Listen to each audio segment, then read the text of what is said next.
Kia ora, I'm Rewa Wright. I'm half of UnCalculated. I'm a visual artist working with technology for the last 20 years, and at the moment I'm working with co-composers that are non-human in the form of plants and algorithms. This installation is really about co-composing with plants as companions. So they give off the first signal in the installation. The installation runs completely just with the plant signals, but we can also perform in it as the kind of human interlocutor, and participants and audience to the installation can come up and they can very gently move the plant's leaves, and they can actually shift the frequency of the signal.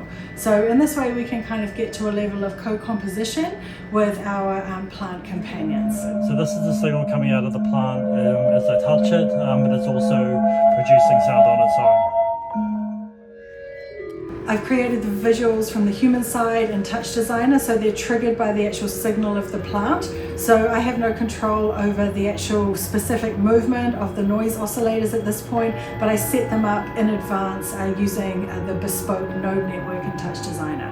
So it's a way that I can establish a relationship with the plants, a kind of communicative relationship through artistic practice, and hopefully going beyond the human, thinking not about plants as passive machines or resources that we extract, but thinking about plants as a life form that we can have a vibrant and dynamic form of communication with.